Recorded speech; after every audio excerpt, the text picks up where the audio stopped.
Dear student ninth जी, मैं आपको बहुत इंपॉर्टेंट क्वेश्चन आज एक्सप्लेन करने जा रहा हूँ। ये क्वेश्चन हमारा है, सिद्ध कीजिए कि वर्गमूल 2 एक अपरिमेय संख्या है। बहुत महत्वपूर्ण प्रश्न है और एग्जाम में इसके आने के बहुत ज़्यादा चांस रहते हैं। तो इसको कैसे सॉल्व करना है, तो इस प्रकार के जो भी क्वेश्चन होंगे तो सबसे पहले हम इसका विरोधाभास स्टेटमेंट लेंगे। जैसे क्वेश्चन हमसे पूछा गया है कि वर्गमूल 2 एक अपरिमेय संख्या है, तो हम इसमें शुरू से ही इसका अपोजिट मांग के चलेंगे। तो हम इसमें लिखते हैं पहले स्टार्टिंग में ही कि माना वर्गमूल 2 एक परिमेय संख्या है। अब हम ये बात पहले से जानते हैं कि जो परिमेय संख्या होती है उसे a/b या p/q इनके रूप में लिख सकते हैं। तो हमने लिखा वर्गमूल 2 बराबर a/b।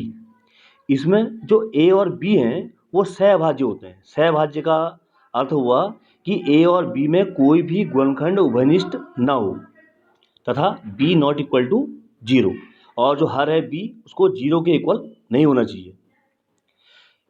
फिर हम क्या करते हैं, जो समीकरण 1 मैंने इसको नाम दिया है, इसके दोनों पक्षों में वर्ग कर दिया। तो वर्गमूल 2 का वर्ग हो गया 2, a/b का वर्ग हो गया a² b स्क्वायर की क्रॉस मल्टीप्लाई कर दी, तो ये हो गया 2b² = a²। इसे मैंने कर दिया समीकरण नंबर 2। अब आप इस समीकरण समझ सकते हैं कि a² = 2b² है, तो ये कन्फर्म हुआ कि जो 2b² है वो 2 से डिवाइड होगा ही होगा।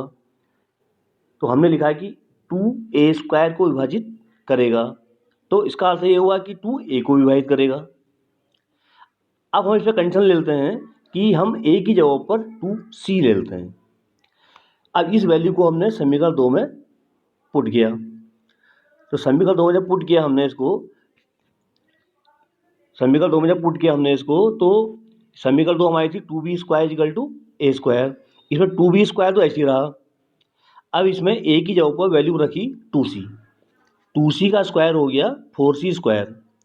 इस 2 से ये 4 कैंसिल हो गया 2 टाइम, तो b² = 2c²।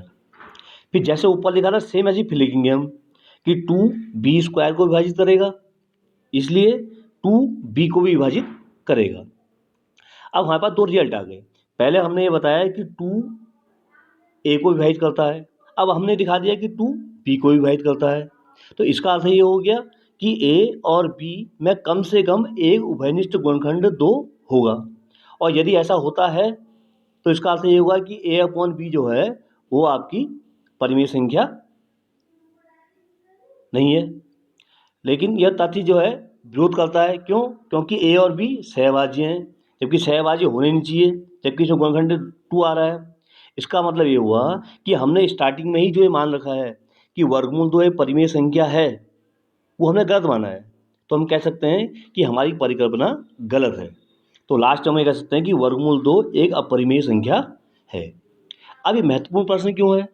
ऐसे आपकी बुक में 3-4 प्रश्न हैं, जैसे वर्गमूल 3, वर्गमूल 5, वर्गमूल 7। अगर ऐसा कोई भी प्रश्न आपके पास आता है तो आप क्या करेंगे, इस जहाँ 2 है, जैसे मान लो आपको करना है वर्गमूल 5, तो वर्गमूल 2 की जगह पर आप लिख देंगे 5, तो जहाँ 2 है वहाँ 5 आ जाएगा। जैसे लाइन आ जाएगी, अतः 5a² को विभाजित करेगा, ऐसी सब जगह 5 आ जाएगा। अगर आपको सॉल्व करना है वर्गमूल 3, तो जहाँ वर्गमूल 2 है वहाँ वर्गमूल 3 आ जाएगा, और पूरा सेम ऐसी क्वेश्चन होगा, और लास्ट में यही सारे स्टेप आएंगे और लास्ट में उसको प्रूव कर देंगे। ठीक, इसे आप ट्राई कीजिए समझने का।